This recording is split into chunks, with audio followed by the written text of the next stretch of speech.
Buenas. Acá tenemos el primer modelo de examen de química y lo vamos a ir resolviendo punto por punto para que puedan controlarlo. La idea siempre con los modelos de examen es que al principio traten de hacerlo solos, que vean el tema del cuadernillo, las fórmulas, cómo se hace, que usen ejemplos por ahí de algunos ejercicios a lo mejor del TP que pueden haber visto y después se manden al video para ir controlando a lo mejor algún ejercicio que no nos haya parecido. Pero vamos a ir controlando cada uno de los 10 puntos del modelo para poder ir a rendir después el primer examen de química bien y con un poquito más de confianza. Acá tenemos el primer punto que nos dice, dado un sistema heterogéneo formado por 5 trozos de tergopol, 50 mililitros de aceite y 100 mililitros de una disolución de agua y azúcar, indicar la secuencia de método de separación correcta. Entonces, acá primero tenemos lo que nos pide el ejercicio. ¿Cuál es el objetivo del ejercicio? En este caso, indicar la secuencia de métodos de separación correcta. Para eso nosotros sabemos que, además de conocer cuáles son las fases que podemos llegar a separar de este sistema heterogéneo, que nos da acá el dato, también es importante ver en qué orden podemos ir resolviendo cada uno de estos métodos para ver cuál sería el orden correcto para poder separar las distintas fases de este sistema heterogéneo. Entonces, primero vamos viendo qué es lo que tenemos acá. Tenemos 5 trozos de tergopol, eso ya apenas lo miramos, nos damos cuenta que es una sola fase, ¿sí? Que todas las propiedades intensivas en cada uno de esos pedazos son todas iguales. Después tenemos 50 mililitros de aceite, también tenemos otra fase distinta. Recuerden que siempre las fases las definimos por partes de un sistema heterogéneo que tienen todas las propiedades intensivas iguales en cualquiera de sus puntos. Fíjense que se cumple tanto como para el tergopol como para el aceite. Y después me dice que tenemos 100 mililitros de una disolución de agua y azúcar. Y ahí también tenemos otra fase distinta, porque lo que nosotros tenemos en el agua y en el azúcar, por más que haya dos componentes, uno es el agua y el otro es el azúcar, lo importante que tenemos que ver acá es que las propiedades intensivas de este sistema homogéneo en sí mismo, que es la definición de una fase, recuerden que las fases también se pueden definir como sistemas homogéneos, y si yo junto muchas fases, es decir, muchos sistemas homogéneos, tengo en total un sistema heterogéneo. En este caso, yo tengo la disolución de agua y azúcar, que es una mezcla, un sistema homogéneo, y por más que trate de ver dónde arranca el agua, dónde arranca el azúcar, no me puedo dar cuenta. Por lo tanto, lo considero un sistema homogéneo. Entonces, tenemos que ir imaginándonos, siempre les recomiendo que puedan dibujar, que lo puedan imaginar lo más que puedan este sistema, y vamos pensando en los distintos métodos de separación que podemos tener para separar todos estos distintos componentes dentro de este sistema heterogéneo. Tenemos el tergopol, el aceite y el agua y el azúcar, que están formando una fase, pero tiene dos componentes. Uno es el agua y el otro el azúcar, o sea que vamos a tener que separarlos. Si pensamos en el orden correcto, tenemos que ir pensando qué es lo que tenemos que sacar primero, qué cosa después y qué al final. Entonces, vamos primero identificando cada método y después vemos el orden en el que lo podríamos hacer. Primero tenemos los 5 trozos de tergopol. Ahí tengo un sólido disuelto en un líquido, en este caso el tergopol flota, o sea que tranquilamente lo podríamos sacar con una pinza, que es la tría, ¿sí? El método de obtención de separación, que es agarrar una pinza y tomar cada uno de los pedazos y separarlos. Podría ser, por ejemplo, para corchos, para piedras, ¿sí? Para cualquier cosa disuelta que sea lo suficientemente grande para que yo lo agarre con una pinza, lo puedo sacar por tría. Ahí ya tenemos un método de separación. Después tenemos el aceite, y el aceite está en conjunto con el agua. Imaginemos un vaso con agua y aceite, siempre el aceite se va para arriba, el agua me queda abajo, o sea que acá estaríamos teniendo dos líquidos, el agua con azúcar por un lado y por otro lado el aceite, que no son miscibles entre sí, es decir, que no se mezclan, sino que están completamente separados. Y hay un método que podemos usar para separarlos, que es el de la decantación, donde yo podría tener dos líquidos que no son miscibles entre sí, que no se mezclan. El típico ejemplo es este, el del agua y el aceite. Abro la canillita del tubo de decantación, baja todo el agua y me termina quedando el aceite. Cuando llego, ¡pum!, lo cierro. Entonces logré separar el agua y el azúcar y el aceite. Ahí ya tengo otro método de separación. Y por último, ya habiendo separado el tergopol por un lado, el aceite por el otro, nos queda el agua y el azúcar. Y hay un muy buen método de separación que es la destilación simple, que a mí me permite separar un sólido disuelto en un líquido, donde yo, en un balón de destilación, que es un recipiente de vidrio, pongo el agua con el azúcar, prendo el fuego, le doy energía y el agua va a ebullir, se va a convertir en vapor y el azúcar va a quedar en el fondo del recipiente. O sea que ahí he logrado separar todas las fases y los componentes de este sistema heterogéneo. Con tría primero, después decantación, después destilación simple. Con esos tres métodos de separación logré separar cada una de las fases y componentes.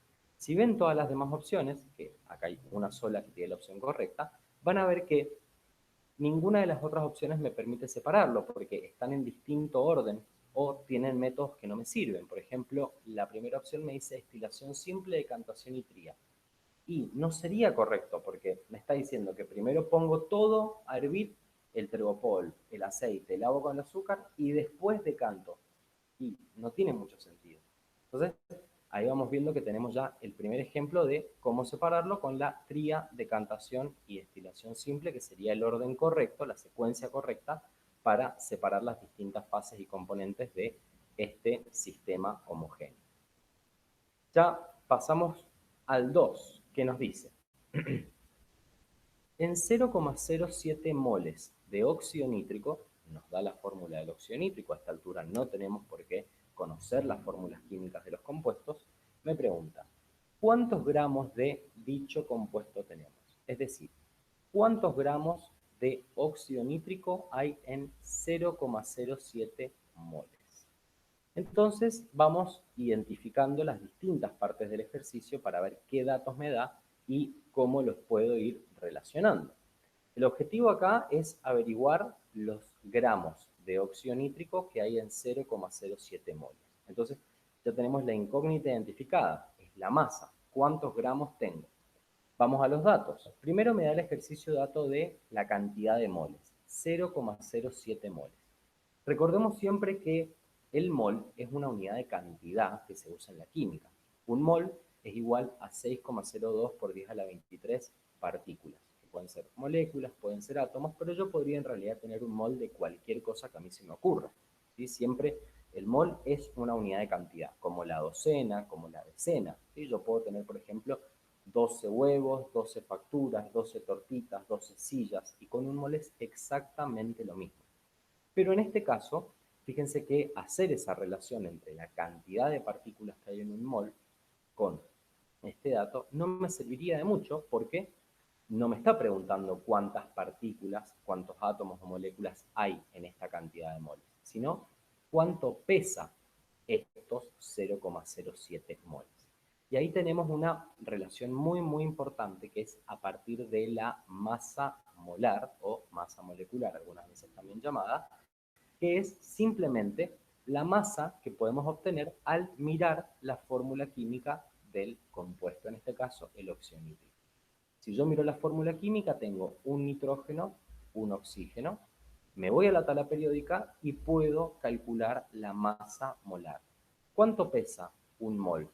30 gramos. Es decir, que un mol de óxido nítrico pesa 30 gramos.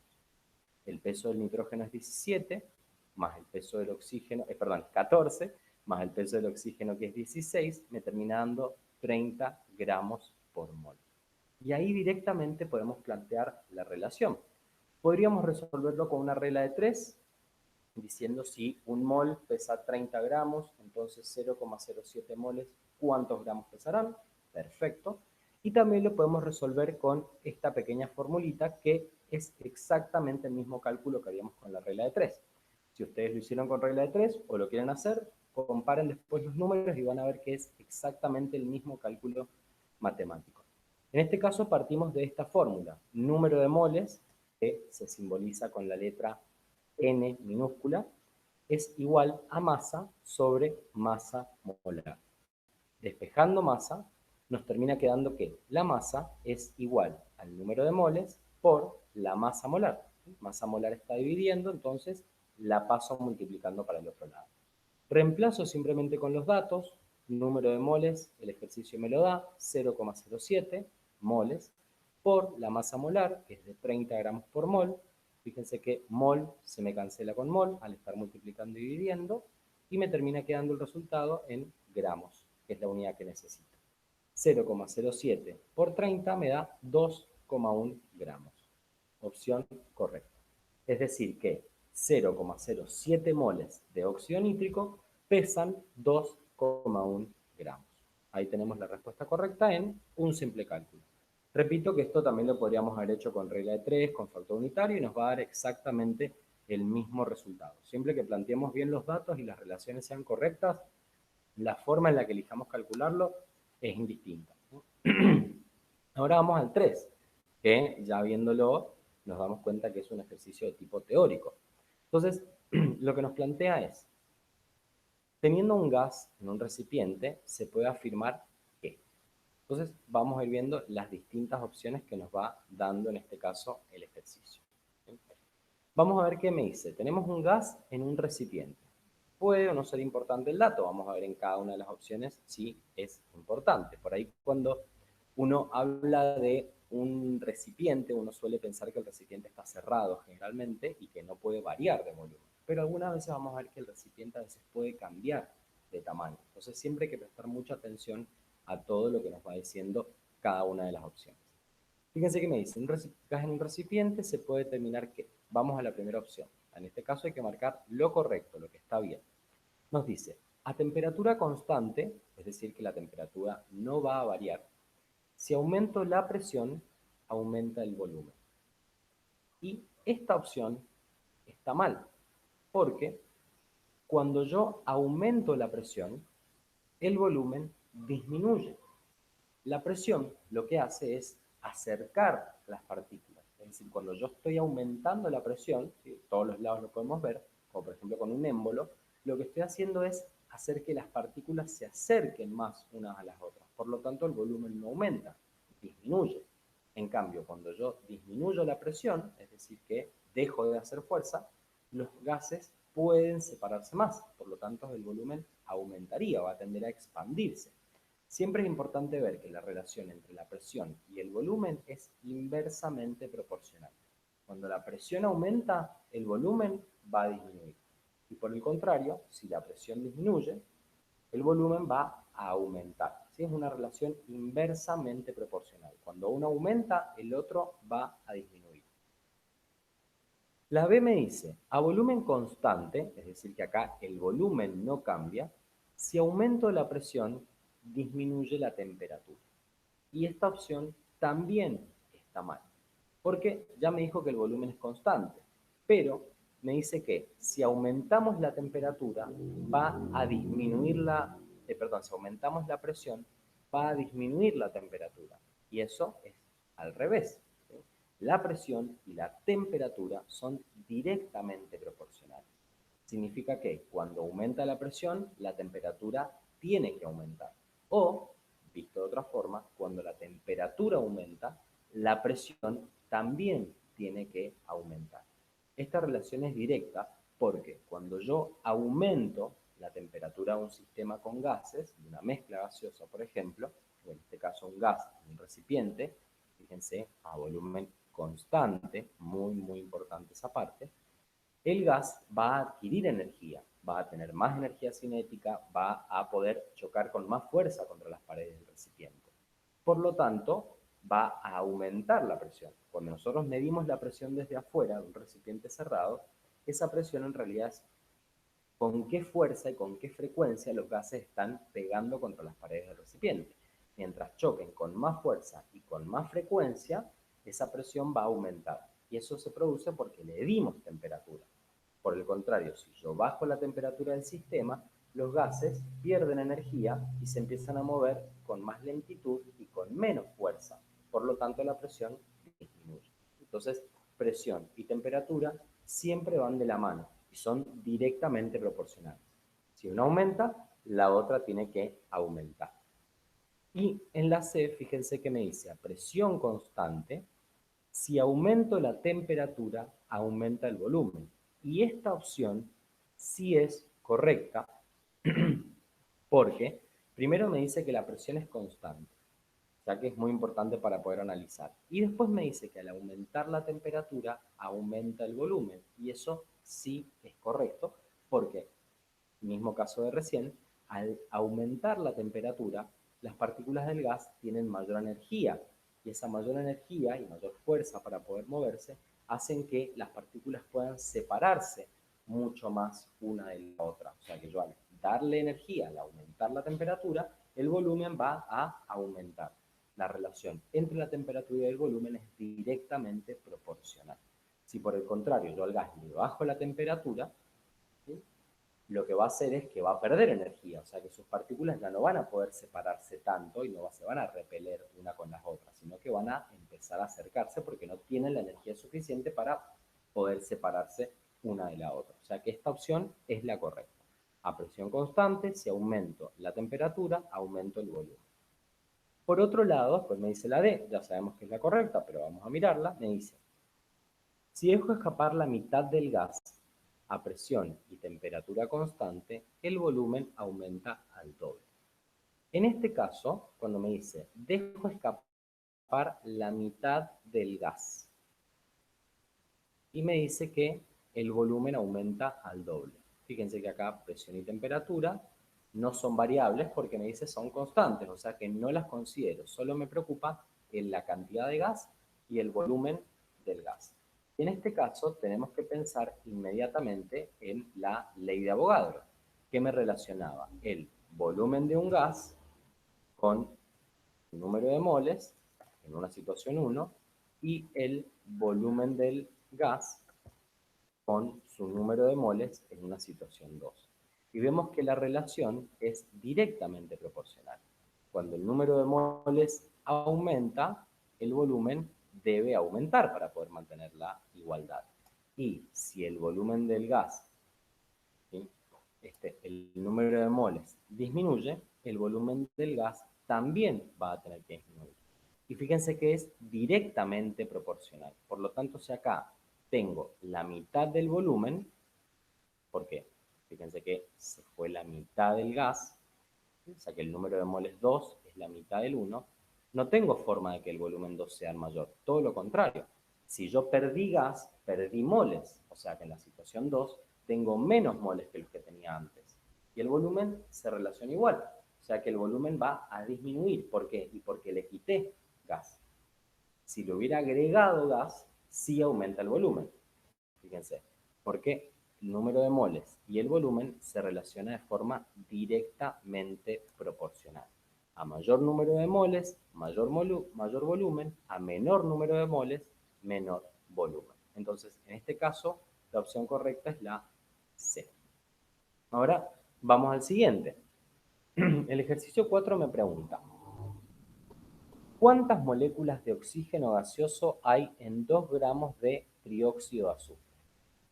Acá me está preguntando cuántas moléculas de oxígeno tengo en 2 gramos de trióxido de azufre y me está dando la fórmula química del trióxido de azufre. También es importante tener en cuenta que el oxígeno es diatómico, es decir, que cada molécula de oxígeno está formada por 2 átomos de oxígeno. En este caso me está dando como dato la masa del trióxido de azufre. Entonces, acá ya tengo la masa como dato. Me pregunta el número de moléculas. Siempre que un ejercicio me dé algún dato en masa o me pida el resultado en masa, sí o sí necesito trabajar con la masa molar. Siempre, porque la masa molar es lo que me permite traducir entre lo que son unidades físicas, como por ejemplo la masa, y unidades químicas como átomos, moléculas y moles. Entonces, siempre que me dé la masa como dato o me pida calcular el resultado en gramos, por ejemplo, que es la unidad más usada en química, sí o sí necesito la masa molar.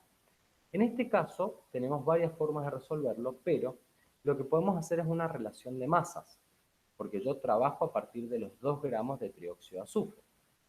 y tengo que mirar la fórmula química del trióxido de azufre. Fíjense que en una molécula de trióxido de azufre tengo 3 átomos de oxígeno. Entonces, inmediatamente también necesito irme a la tabla periódica y buscar el peso atómico del oxígeno, que es de 16. Fíjense que la masa molar del trióxido de azufre es de 80 gramos por mol. Ahí tenemos la masa molar. Y en 80 gramos de trióxido de azufre tenemos 48 gramos de oxígeno. ¿De dónde salen estos 48 gramos de oxígeno? Y de 3 oxígenos cada uno por su peso atómico, que es exactamente lo que tenemos en la fórmula química. 3 átomos de oxígeno. Otra forma de mirarlo es que cuando nosotros calculamos la masa molar del trióxido de azufre, hicimos 32, que es la masa del azufre, más 3 por 16. O sea que en 80 gramos de trióxido de azufre hay 48 gramos de oxígeno. Entonces, en este caso estamos viendo con una regla de 3, si en 80 gramos de trióxido de azufre tengo 48 gramos de oxígeno, en 2 gramos de trióxido tendré 1,2 gramos de oxígeno. Acá, en una regla de 3, multiplicamos 2 por 48, lo dividimos por 80, me da 1,2 gramos. Y acá viene lo importante porque yo tengo una masa de 1,2 gramos de oxígeno y me pregunta moléculas de oxígeno. Entonces, si yo tengo la masa, lo puedo traducir a moles y esos moles traducirlos a moléculas. Pero lo importante es el primer paso, porque al preguntarme moléculas, yo esta masa la voy a tener que comparar con la masa molar del oxígeno, es decir, la masa molecular, que es de 32 gramos por mol, no 16. ¿Por qué? Porque el oxígeno es diatómico. Me está preguntando moléculas. Entonces, hago la relación de masas con 32 gramos por mol. Si me estuviera preguntando átomos, sí haría la relación con 16. Pero en este caso, como me pregunta moléculas, la relación la hago directamente con 32 gramos. Entonces, si 32 gramos es un mol de moléculas, 1,2 gramos, ¿cuántos moles serán? Con regla de 3 calculamos 0,0375 moles de moléculas. Ya tradujimos la masa, comparándola con la masa molar, en moles. Y el último paso es ver la relación, que en un mol de moléculas hay 6,02 por 10 a la 23 moléculas de oxígeno. Entonces, en 0,0375 moles de moléculas de oxígeno habrá 2,25 por 10 a la 22 moléculas de oxígeno. Respuesta A. Fíjense que es prácticamente el mismo número. No es exactamente igual, pero si miramos todos los otros resultados, vamos a ver que esta, 2,56 por 10 a la 22, es el número más cercano a la respuesta correcta. Por lo tanto, lo marcamos. Todas las otras opciones, fíjense que están muy alejadas del resultado que me dio a mí. O sea que la respuesta correcta es 2,56 por 10 a la 22. Fíjense de nuevo, gramos los traducimos a moles, comparándolo con la masa molar de la molécula, 32 gramos de oxígeno, y luego los moles los traducimos a moléculas. Vamos al siguiente, a ver qué nos dice. Se coloca en un recipiente 1 gramo de azúcar, 5 gramos de arena, 10 gramos de viruta de hierro, 100 gramos de agua y 2 cubitos de hielo. Se revuelve todo, se hace vacío y se deja en reposo durante 3 minutos. Y se observa que, si miramos las opciones, me habla de la cantidad de fases y la cantidad de componentes que yo tengo en este ejercicio. Estos se pueden resolver de varias formas porque puedo mirar primero las fases y luego los componentes, primero los componentes y luego las fases. Eso por ahí, como cada uno se sienta más cómodo para poder realizarlo. Pero siempre está bueno dibujarlos, pensarlos e ir pensándolos cada uno por separado. Por un lado, podemos mirar las fases, lo que al principio nos damos cuenta que son cosas distintas. Acuérdense que siempre el límite entre sistema homogéneo y heterogéneo lo microscopio óptico, pero en este caso no hay nada que nos pueda servir, digamos, al llevarlo al microscopio óptico, porque rápidamente nos damos cuenta que son cosas distintas. Por un lado digo, bueno, voy anotando y tengo el azúcar, tengo la arena, no se mezclan entre ellas, o sea que las puedo ver separados. Tengo las virutas de hierro, que tampoco se mezclan con lo anterior. Tengo agua, pero el agua se mezcla con el azúcar, ya que tengo agua con azúcar. Fíjense que lo estoy contando como una sola fase. Y después los cubos de hielo. Están formados por agua también, pero yo a primera vista, cuando miro el sistema, veo que algo es sólido, tiene un color distinto y características distintas a lo líquido que tengo disuelto. O sea que no puedo considerarlos como una sola fase, son dos fases distintas. Entonces tenemos 1, 2, 3, 4 fases. Inmediatamente me voy y elimino todas las opciones que no tengan 4 fases. Esta no puede ser, esta no puede ser, esta no puede ser. Si una fase sería homogéneo, está mal. Me quedo con estas dos opciones en este caso. ¿Cuál de estas dos puede ser? Bueno, me voy a los componentes para ver si ahí me doy cuenta de cuáles son los componentes. Por un lado tengo el azúcar, el agua, es otro componente distinto, la arena y las virutas de hierro. Pero el cubo de hielo está formado por agua, o sea que no la vuelvo a contar como otro componente, porque ya lo noté. ¿Cuántos componentes tenemos? 1, 2, 3 y 4. Por lo tanto, la respuesta correcta es, este sistema tiene 4 fases y 4 componentes. Ahí tenemos la resolución del ejercicio 5. Vamos ahora al 6, a ver qué nos dará el 6. Nos dice, de acuerdo a la composición centesimal del bicarbonato de sodio, y nos da la fórmula, marque la opción correcta. O sea que tenemos que averiguar la composición centesimal del bicarbonato de sodio. Acá ya nos está dando la fórmula química del bicarbonato de sodio y es muy importante conocerla para poder comparar con los distintos átomos que tiene adentro, los distintos elementos, y poder calcular cuál es la composición centesimal. Lo primero que tenemos que hacer, si nos pide composición centesimal, y fíjense que no nos da ninguna masa, nada para comparar, es como hemos venido haciendo en el TP. Miro la fórmula química, busco los pesos atómicos, del sodio es 23, del hidrógeno es 1, del carbono es 12 y del oxígeno es 16. Y calculo el peso de todo esto completo, de todo el peso molecular del bicarbonato de sodio. Sumo el peso del sodio por 1, el peso del hidrógeno por 1, el peso del carbono por 1 y el peso del oxígeno por 3. Miro siempre el subíndice o la atomicidad de cada elemento en la fórmula. Esto me da un valor total de 84, es decir, que el peso molecular del bicarbonato de sodio es 84. Ese es nuestro 100%. ¿Sí? 84 gramos es el 100%. Entonces, lo que podemos hacer ahora es simplemente comparar todas las masas de los elementos. Digo, si 84 es el 100%, 23 es el porcentaje de sodio. ¿Sí? Me fijo el sodio, ¿cuánto tengo? Y un átomo que pesa 23. Entonces, si el 100% son 84 gramos, el 23 gramos será el 27,38%. Simplemente acá con una regla de 3, factor unitario, lo podemos calcular sin ningún problema. Lo mismo para el hidrógeno. Si el 100% es 84 gramos, 1 gramo, que es lo que pesa el hidrógeno que está en la fórmula, será el 1,19%.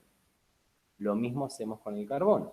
Si el 100% son 84 gramos, ¿cuántos serán 12 gramos? ¿Qué porcentaje? 14,29. Y lo mismo con el oxígeno. Si el 100% son 84 gramos, ¿qué porcentaje será toda la masa oxígeno? 3 por 16. Me da 57,14%. ¿Por qué calculamos cada uno de los porcentajes? Y porque al mirar las opciones me está dando los porcentajes de cada elemento. O sea que tengo que calcular los porcentajes que representan a cada elemento en el total que habíamos calculado acá. Voy mirando y me doy cuenta que el único correcto es la opción C, que me dice que el porcentaje de oxígeno es de 57,1%, que es el número que obtuvimos.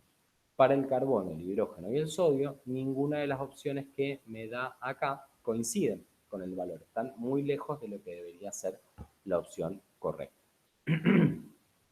Ahora vamos al 7, a ver qué nos dice el ejercicio 7. Me habla de la ley de Lavoisier. Me dice, la ley de Lavoisier dice que acá hay dos formas de hacer este ejercicio. Si no me acuerdo cómo era la ley de Lavoisier, bueno, voy leyendo opción por opción y voy viendo cuál me suena. Y lo mejor que podríamos tratar de hacer es acordarnos qué decía la ley de Lavoisier antes de mirar cada una de las opciones.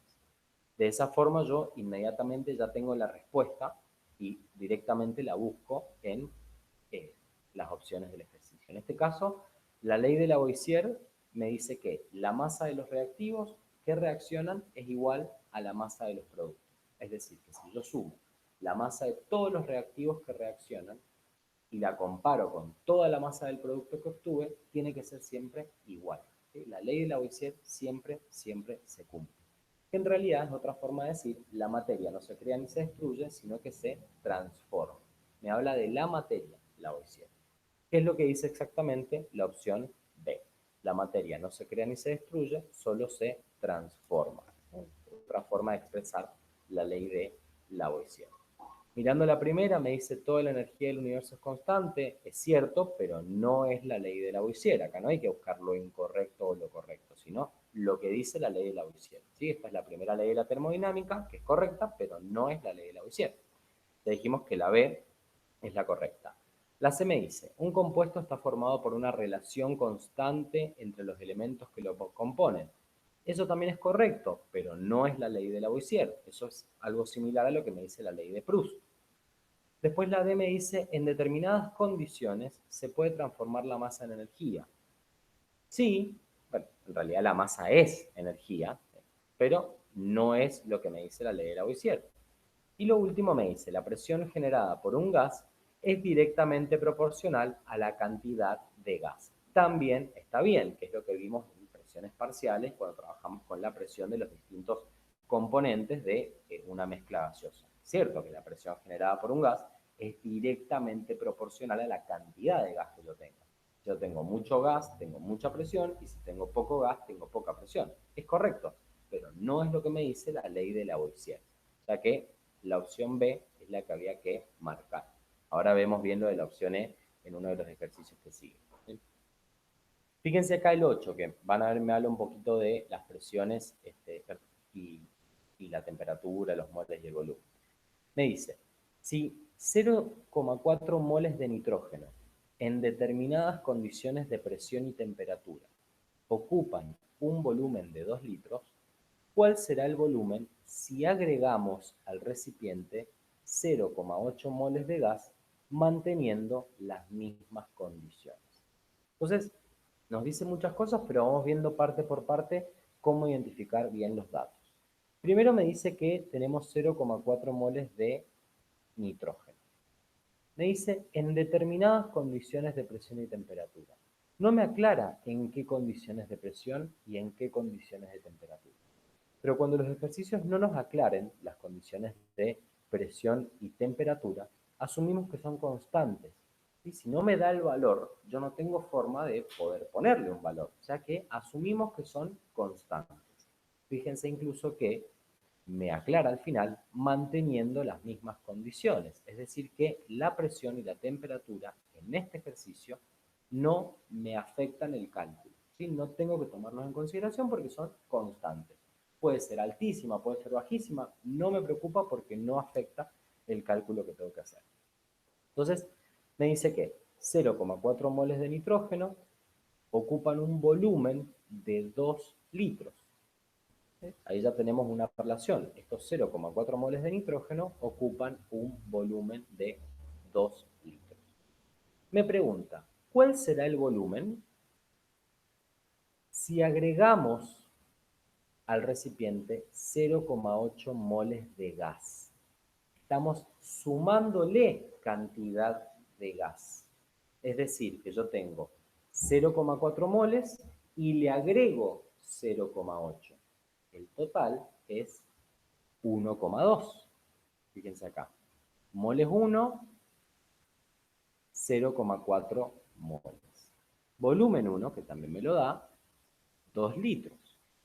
¿Y por qué estoy anotando ya como volumen 1, un número de moles 1, un número de moles 2? Porque me pregunta cuál será el volumen manteniendo las condiciones normales y lo único que cambié fue la cantidad de moles.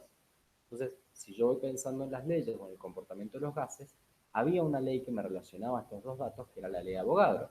Volumen 1 sobre el número de moles 1 es igual a volumen 2 sobre el número de moles 2. Entonces, tenemos acá número de moles 1, volumen 1 y número de moles 2. Lo que tenía al inicio más lo que le agregué. Me da un total de 1,2 moles. Entonces, inmediatamente planteo la ley de Avogadro, porque fíjense que ni en la ley figura la presión y la temperatura, y el ejercicio me está diciendo que la presión y la temperatura no las tengo que considerar porque se han mantenido constantes, o sea que ni las tomo en cuenta.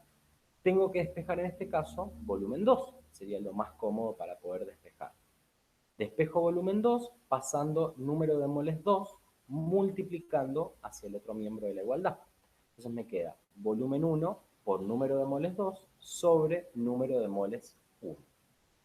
Reemplazo con los datos. Volumen 1 son 2 litros. Número de moles 2 son 1,2 moles. Acá lo tenemos reemplazado. Y número de moles 1 son 0,4 moles. Acá mol se me cancela con mol y el resultado me queda en litros. 2 por 1,2 sobre 0,4 me da 6 litros. Respuesta E, en este caso. Ahí estaba mal quitada, pero es la E, la respuesta correcta. Se nos da 6 litros. ¿Sí? Fíjense que yo agregué moles, o sea que el volumen final va a ser más grande que el volumen inicial. ¿Sí? Va a ser más grande que el volumen inicial, porque si yo le hubiera sacado moles, ahí debería ser más pequeño. Es algo parecido a lo que vimos antes. La relación del número de moles y volumen es exactamente igual, es proporcional. A mayor cantidad de moles, mayor volumen. Entonces, en este caso, la respuesta correcta es 6 litros. Esa es la cantidad de volumen que voy a tener luego de agregarle 0,8 moles de gas a los 0,4 que tenía al principio. Vamos al 9 ahora, a ver qué nos dice. Si tengo un recipiente, una mezcla de agua y azúcar, el método para obtener nuevamente los dos componentes originales o los componentes originales por separado es. Y esta pregunta es muy importante porque me habla de una mezcla de agua y azúcar y me pide un método de separación para yo poder obtener los componentes originales por separado. Es decir, que quiero guardar, quiero separar y tener las dos partes de ese sistema. Entonces, acá tenemos un sólido disuelto en agua.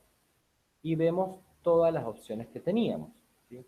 De todas estas opciones, la única que es válida para poder separar agua y azúcar es la destilación simple, que me permite tener al final de la separación, por un lado el azúcar y por otro lado el agua. Había un método que es parecido por el fundamento, digamos, que es lo que hace que separe los componentes, que es la cristalización. Pero la cristalización no nos permite guardar, en este caso, el agua. El agua se va a ebullir, se va a convertir en vapor y se va a ir. Y sí me va a quedar el azúcar. En cambio, como acá me está pidiendo un método de separación para obtener nuevamente los componentes originales, la respuesta correcta es destilación simple. Destilación fraccionada no puede ser porque se utilizaba para dos líquidos que tenían distintos puntos de ebullición. Filtración tampoco puede ser porque el agua está completamente, el azúcar está completamente disuelto en agua. ¿Sí? La filtración nos serviría, por ejemplo, para sólidos un poco más grandes, que puedan filtrarse. Dilución menos que menos, porque la dilución lo que hacía era separar, digamos, los dos componentes porque uno era soluble en agua, por ejemplo, o en otro líquido que yo quisiera usar y el otro no. Pero acá uno es agua y el otro es azúcar, es decir, que no puedo utilizarlo. Dijimos que destilación simple era la respuesta correcta y decantación tampoco, porque yo debería poder separar, digamos, a través de la decantación los dos componentes, cosa que no ocurre en el agua y el azúcar, porque el agua es soluble, el azúcar es soluble en agua, ¿sí? No va a decantar, al menos que estuviera echando una cantidad muy, muy grande de azúcar en agua, como por ejemplo cuando por ahí preparamos la chocolatada o el café o el té, que cuando terminamos de tomar nos ha quedado un poco de azúcar en el fondo, pero el líquido que tomamos, en estos tres ejemplos que les di, sigue teniendo azúcar, o sea que tampoco podría separarlo con la decantación. Por lo tanto, la respuesta correcta es destilación simple. Y si nos vamos al último ya del modelo, nos dice, en un recipiente hay una mezcla de estos dos gases, dióxido de carbono y monóxido de carbono, por ahí los pueden conocer por algunos ejercicios del TP, nos dice que la fracción molar del dióxido de carbono es 0,75. Si la presión total es de 1,4 atmósferas, ¿cuál es la presión parcial del monóxido de carbono? O sea que acá tengo una mezcla con estos dos gases distintos, tengo dos gases solamente, me da la fracción molar del dióxido de carbono, me dice que es de 0,75, y me da también la presión total, 1,4 atmósferas. Y me pregunta la presión parcial de el monóxido de carbono. Cuando nosotros tenemos una mezcla de gases, siempre tenemos que ver que la cantidad de cada uno de ellos es importante para poder averiguar la presión total. Aquel gas que esté en mayor cantidad va a ejercer una presión mayor que el otro que está en menor cantidad. Si yo tuviera, por ejemplo, un recipiente con dos gases y los dos están en la misma cantidad, los dos ejercen la misma presión. ¿Sí? A mayor cantidad de moles, mayor presión. Y en este caso el ejercicio nos da la fracción molar, que la fracción molar es una forma de expresar qué tanto tengo de un gas y qué tanto tengo del otro en relación al total de gases. Es básicamente como un porcentaje. ¿Qué significa que la fracción molar del dióxido de carbono es de 0,75? Y que del 100% de gases que tengo en esta mezcla, el 75% corresponde a dióxido de carbono. Por lo tanto, el otro 25% corresponde al monóxido, porque tengo solamente dos. ¿Sí? Eso significa la fracción molar. Es una comparación entre todo y me digo, mira, el total 0,75 es esto. ¿Y cuál es el total que nosotros usamos para la fracción molar? Así como en el porcentaje, todos los porcentajes sumados me dan 100%, en la fracción molar, todas las fracciones molares de un sistema sumadas me dan 1. Entonces, ya conociendo, vamos armando el mapita mental, ya conociendo la fracción molar del dióxido de carbono, sabiendo que todas las fracciones molares de un sistema sumados me dan 1, puedo despejar la fracción molar del otro componente. Fíjense, acá tenemos dos gases, dióxido de carbono y monóxido. Si ya conozco la fracción del dióxido, puedo calcular la fracción del monóxido. ¿Cómo la puedo calcular? Y sabiendo que la fracción molar de monóxido más la fracción molar de dióxido es 1. Despejo la del monóxido, que es lo que necesito. Hago 1 menos la fracción molar del dióxido de carbono. Este que está sumando pasa para el otro lado restante. Entonces me queda 1 menos 0,75. La fracción molar de monóxido es 0,25. ¿Sí? 1 menos la fracción molar del otro gas. Y ahora que ya conozco la fracción molar del monóxido de carbono, de este gas que me pregunta acá el ejercicio, puedo calcular la presión parcial. ¿Por qué? Y porque conozco la total. Yo sé que el 100% de la presión es 1,4 atmósferas. Bueno, ¿cuál será el 25%? Es exactamente lo que estamos haciendo acá en el cálculo.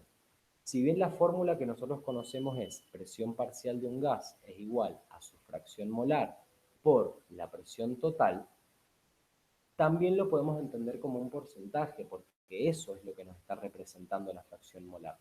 Fíjense que si ustedes, por ejemplo, quisieran calcular el 25% de no sé, un descuento en el supermercado, por ejemplo, hacen 0,25 por, no sé, 200 pesos, que es lo que sale el producto. Y están calculando el porcentaje. ¿Qué significa acá? Que el 25% de la presión total es ejercido por el monóxido de carbono. Entonces, presión parcial es igual a la fracción molar del gas por la presión total. ¿Sí? Siempre es por ahí más cómodo relacionarlo con porcentajes para poder entender qué significa la fracción molar. Pero la fracción molar simplemente es, tengo un todo y digo, bueno, ¿qué tanto del todo corresponde a este gas, a este, a este? Lo haríamos generalmente con porcentajes, pero en este caso trabajamos con fracción molar porque es lo que se utiliza para este tipo de ejercicios de presión parcial. Entonces, a partir de la relación que nosotros conocemos de que la sumatoria de las fracciones molares de un sistema es igual a 1, conociendo una fracción molar, puedo despejar la otra. 1 menos 0,75 me da una fracción molar del monóxido de 0,25, la multiplico por la presión total y termino averiguando la presión parcial de monóxido de carbono, 0,35 atmósferas. Con eso ya terminamos el primer modelo de examen de química. Así que éxitos para el examen la semana que viene.